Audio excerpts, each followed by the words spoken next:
Hi everyone, स्वागत है आपका मेरे यूट्यूब चैनल में। आज हम डिस्कस करने वाले हैं स्विंग एपीआई इन जावा। क्लियर है? स्विंग एपीआई होता क्या है, इसका थोड़ा हायरार्की देखेंगे, आर्किटेक्चर देखेंगे। ठीक है, क्लियर है पॉइंट? पहले समझते हैं इसको थ्योरेटिकल, देन अपकमिंग लेक्चर में हम इसको प्रैक्टिकल भी क्रिएट करेंगे। ठीक है, चलिए मैंने यहाँ पे डेफिनेशन लिखा है। Swing API in Java is a part of the Java foundation classes and provides a set of light weight, ठीक है ना, कंपोनेंट्स बोल सकते हो, graphical user interface components. Swing components are platform independent, which means they can run on any platform without being modified. Clear है? Next point है Java X dot Swing package provides classes for Java Swing API such as JButton, JTextField, JTextArea, JRadio button, JCheckbox, JMenu, JColor chooser, etc. Clear है point? तो इसको थोड़ा सा समझते हैं कि ग्राफिकल यूजर इंटरफेस होता क्या है। ठीक है, डायग्राम के थ्रू समझते हैं। क्लियर है? चलिए, तो ग्राफिकल यूजर इंटरफेस की अगर जब हम बात करें, सबसे पहले आप जी को आप हटा दो, बचा यू, यू को भी हटा दो, बचा आई। आई फॉर क्या होता है? इंटरफेस। इंटरफेस, अगर जहाँ इंग्लिश में बात करूँ, इंग्लिश मीनिंग इंटरफेस का, तो क्या होता है? इंटरमीडिएट। Clear and point? अब यहाँ पे थोड़ा डायग्राम के शुरू समझते हैं। डायग्राम को यूज करके, यहाँ पे एक प्रोग्रामर है जो डेवलपर है, उसने एक सॉफ्टवेयर बना दिया। अब इस सॉफ्टवेयर के अंदर बहुत सारे क्लासेस यूज हुआ होगा, मेथड्स, ठीक है, फंक्शन, ठीक है, बहुत सारे कैलकुलेशन किया है। क्लियर है पॉइंट? ये एक सॉफ्टवेयर बना दिया। सॉफ्टवेयर हो सकता है जावा, डॉट नेट, पाइथन, किसी में भी बन सकता है। हमने ये सॉफ्टवेयर बना, और इस सॉफ्टवेयर को यूज कौन करेगा? And user. ठीक है, एंड यूजर यूज करेगा। मैंने यहाँ पे यूजर बना दिया, ये यूजर जो यूज करेगा। तो मैंने जो सॉफ्टवेयर बनाया, मैंने यूजर को बता दिया कि मैंने सॉफ्टवेयर बना दिया, क्लासेस है, मेथड्स है, फंक्शन, सारे लॉजिक्स हमने लिख दिया है। तुम मेथड्स को कॉल करो और फिर क्या करो? अपना काम करो। तो यूजर्स बोलेगा कि अगर जहाँ मुझे इतना पता होता है क्लासेस क्या होता है, मेथड्स क्या होता है, फंक्शन क्या होता है, तो जावा में सॉफ्टवेयर हम ही नहीं बना लेते? तो सॉफ्टवेयर हम ही बना लेते भाई, ऑब्वियसली बोलेगा कोई। ठीक है ना?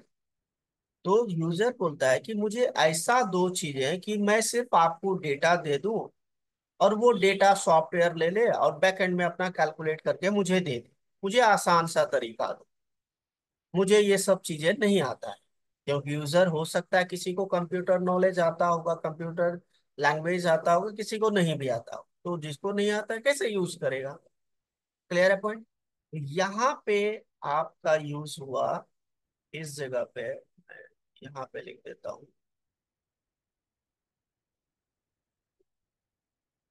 कि यहाँ पे इंटरफेस। ठीक है, इंटरफेस का मतलब क्या हुआ? मीडियम। ठीक है, ये इंटरफेस बेसिकली बीच में यूजर किससे इंटरेक्ट करेगा? इंटरफेस से करेगा। अब इंटरफेस से जो भी, सपोज करो इसको डेटा इनपुट करना है, डेटा देना है और कुछ कैलकुलेशन चाहिए, यूजर क्या करेगा? इंटरफेस को दे देगा, और इंटरफेस क्या करेगा? इस डेटा को बैकएंड सॉफ्टवेयर के अंदर भेज देगा, एंड देन कैलकुलेट करके फिर ये इंटरफेस को दे देगा, और फिर आपको इंटरफेस यूजर को दे देगा। ये आसान हो गया ना आपका? एक बीच में इंटरमीडिएट बना दिया इंटरफेस, जहाँ पे आप वहाँ डेटा दे दो, और वो इंटरफेस से डेटा लेके सॉफ्टवेयर कैलकुलेट करके आपको दे देगा। ये इंटरफेस का काम। क्लियर है point?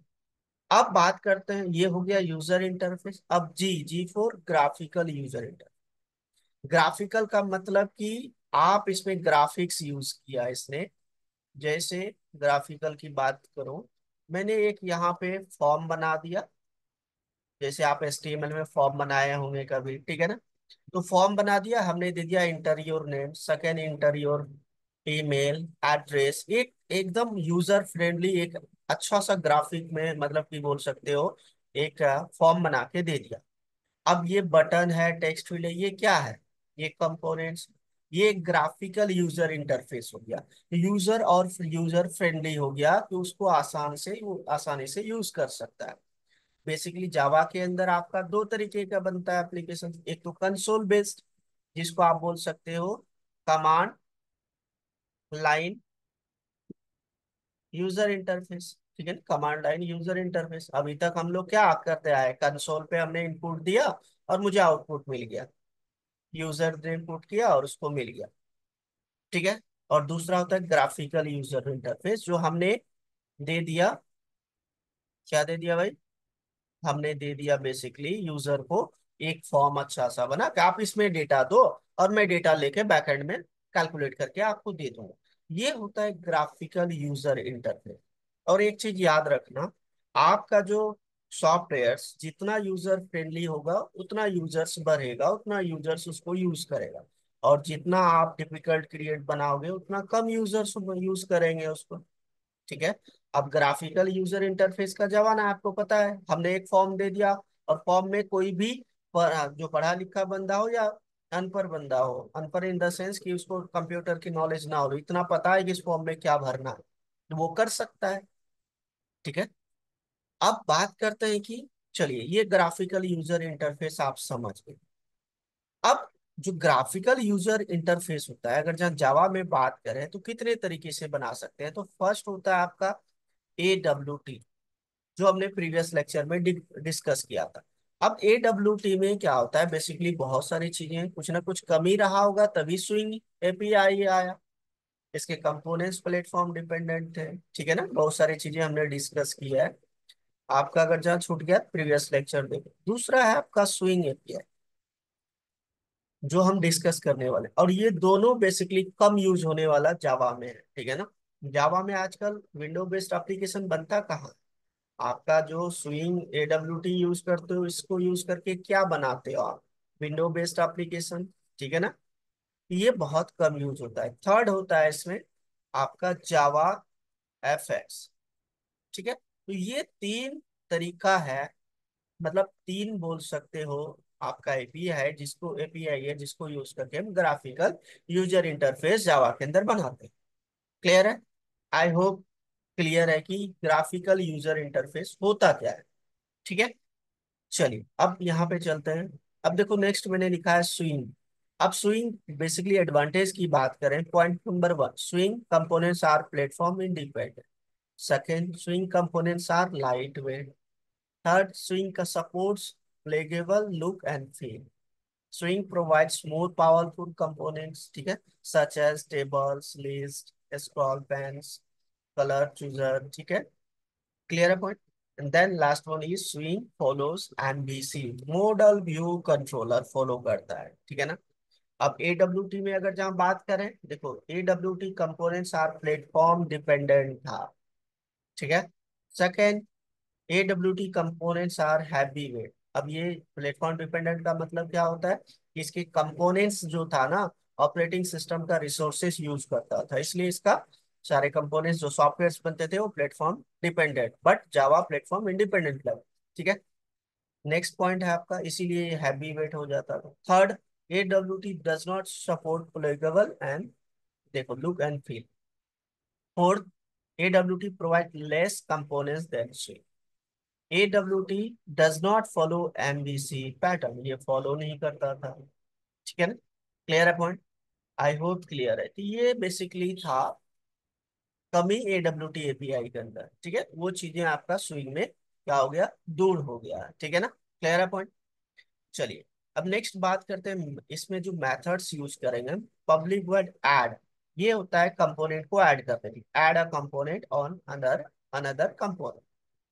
Public word set size, size करते थे विड्थ एंड हाइट जो आपका फ्रेम का। देन सेट लेआउट, विजिबल करना है, ये तरीका है। ठीक है।